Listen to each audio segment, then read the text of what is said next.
The United States reached deals on Tuesday with Ukraine and Russia to pause attacks in the Black Sea and against energy facilities. The U.S. agreement with Russia goes further than the deal with Ukraine, as the Trump administration agreed to help seek the lifting of international sanctions on Russia, something Vladimir Putin has long sought. The separate agreements are the first formal commitments by the warring sides since the inauguration of Donald Trump. We are making a lot of progress. Trump is pushing for an end to the war and also a reconciliation with Moscow that has alarmed Kyiv and European countries. We're in deep discussions with Russia and Ukraine, and I would say it's going well, but it's a situation we should have never had to even think about.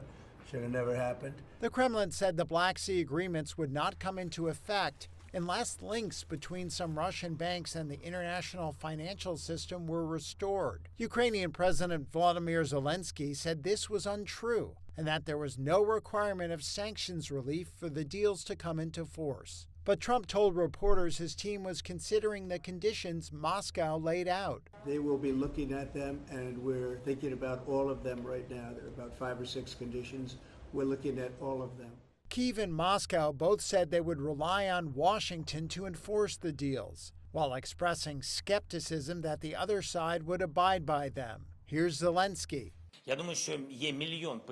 I believe that there are a million questions. I honestly believe so myself. There will be millions of questions and details. But as of today, it sounds like this. Every side, Ukraine and Russia, doesn't use weapons against the energy system of the other side. And here's what Russian Foreign Minister Sergei Lavrov had to say. We will need clear guarantees. And there may be guarantees taking into account the sad experience of agreements with Kyiv.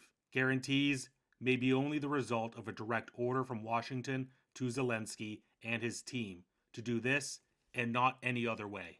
Zelensky said the truce agreements would take effect immediately and that if Russia violated them, he would ask Trump to impose additional sanctions on Moscow and provide more weapons for Ukraine. The Kremlin said the pause in attacks on energy would last for 30 days from March 18th, when Putin first discussed it with Trump. Ukraine had said last week that it would accept such a pause only after a formal agreement.